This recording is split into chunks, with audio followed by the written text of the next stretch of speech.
Alléluia, peuple du chemin du ciel. Que la paix de Dieu soit avec nous. Et que Dieu de Papa Florian mette sa parole dans ma bouche pour l'édification de son peuple. Bien-aimés, dans ces temps, au ministère Chemin du Ciel, on parle beaucoup de confession. Aujourd'hui, je vais vous parler de confession et de repentance.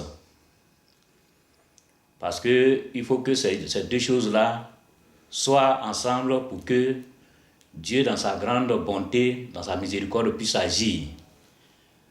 Et nous allons commencer par définir ces thèmes. Qu'est-ce que la confession? La confession, selon le dictionnaire, c'est l'acte par lequel on avoue ses péchés. Donc, confesser ses péchés, ou bien se confesser ses péchés, ou bien se confesser, c'est avouer les péchés, reconnaître ses péchés à regret. C'est-à-dire que ce que tu as fait qui n'est pas bon, tu viens et tu avoues. Tu reconnais que voilà ce que tu as fait. C'est se confesser. Et qu'on appelle dans la parole de Dieu, lorsque nous prenons le psaume, le livre de Jean, 1 Jean, chapitre 1, verset 9, il dit, si nous confessons nos péchés, il est fidèle et juste pour nous les pardonner et pour nous purifier de toute iniquité. C'est-à-dire que si nous avouons ce que nous avons fait, Dieu est fidèle, il est juste, il peut nous les pardonner, il peut les effacer. Mais pour que cela soit, il faut que la repentance accompagne la confession. Le plus souvent, au chemin du ciel ici, on voit des confessions, mais est-ce que ces confessions-là sont accompagnées de repentance? Parce que nous allons définir la repentance.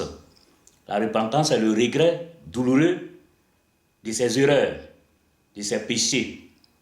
C'est les remords. C'est-à-dire que ce que tu as fait là, est-ce que, en les avouant, est-ce que tu as du remords? Est-ce que les actes que tu as posés qui sont, ces actes qui sont négatifs, qui ne sont pas bons, tu les as avoués, mais est-ce qu'en les disant, tu as eu du remords? Est-ce que ton âme a été touchée? Parce que les remords, c'est quand ton âme est touchée. Dans ta confession, tu dis que tu as soit tué beaucoup de personnes, tu as commis des dégâts dans la famille. Mais est-ce que tu revis le mauvais, c'est-à-dire que ce que tu as fait de mauvais là, est-ce que toi tu te sens touché de cette destruction que tu as fait, de tout le mal que tu as fait? Est-ce que ça touche ton âme? Mais si tu viens le dire comme ça, sans qu'il y ait du remords, sans que toi-même tu aies le regret, mais c'est comme ta confession n'est pas accompagnée de repentance. Et quand c'est comme ça, il serait difficile que Dieu se souvienne de toi. Parce que, souvenons-nous, lorsque David a péché, il a pris la femme de son général Uri, il allait avec elle, et que par la suite, Uri a été tué, et il a pris la femme, elle a pris grossesse. Lorsque le prophète Nathan allait lui dire, en passant par une parabole, lui-même là, il s'est mis en colère pour que cette personne qui a commis cet acte-là soit exécutée. Et le prophète Nathan a dit que c'est toi, que voilà ce que tu as fait. Tu as pris la femme de Uri, alors que tu avais plein de femmes que tu pouvais prendre. Mais David a eu du remords.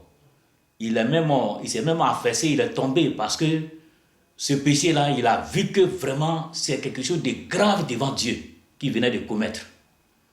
Et par la suite, Dieu lui a pardonné. Et dans la parole de Dieu même, on dit David c'est le roi, c'est l'enfant de Dieu, c'est l'homme de Dieu que Dieu aime le plus. Parce que David, il a eu du remords. Sincèrement, lorsque la femme a accouché, l'enfant est décédé, c'est après ça qu'il s'est retrouvé. Parce que c'est là qu'il a fait là. Ça lui a vraiment fait mal. Son âme a été touchée.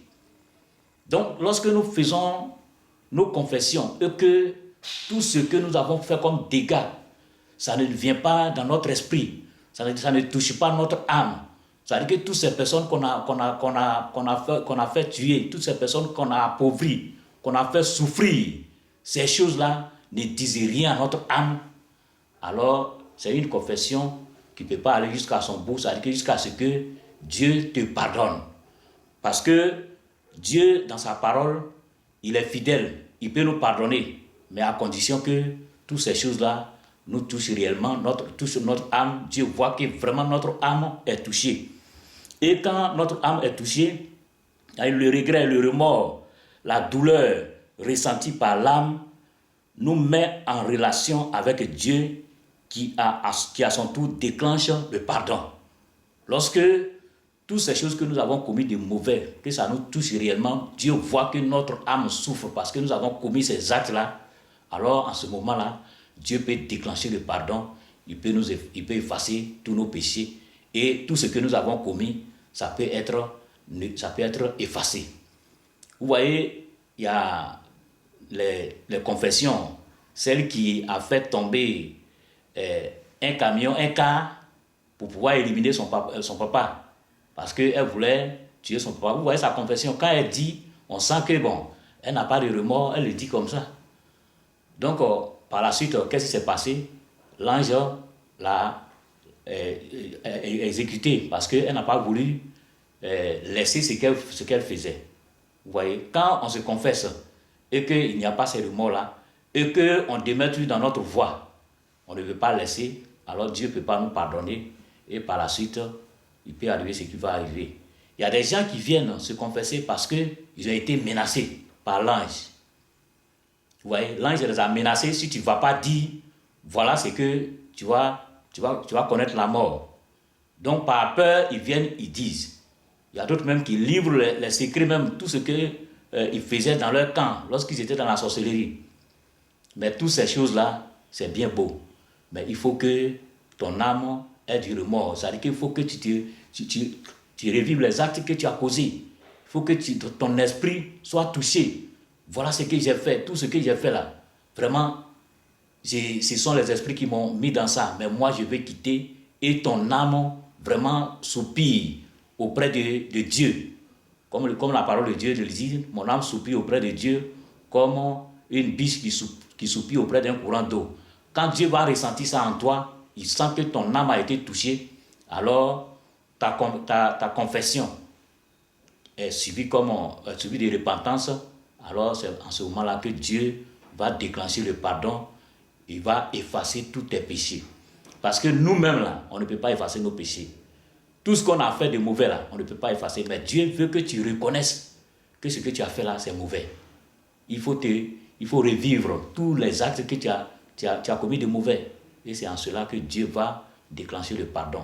Donc, bien-aimés au chemin du ciel, tous ceux qui viennent pour les confessions, vraiment, je leur demande que cette confession-là soit suivie de repentance. Il faut que, vraiment, ils aient du regret d'avoir commis toutes ces atrocités, d'appauvrir quelqu'un dans sa famille, la personne qui souffre pendant des années, empêcher quelqu'un d'avoir du travail. Il faut te dire que tu as gâché beaucoup de choses.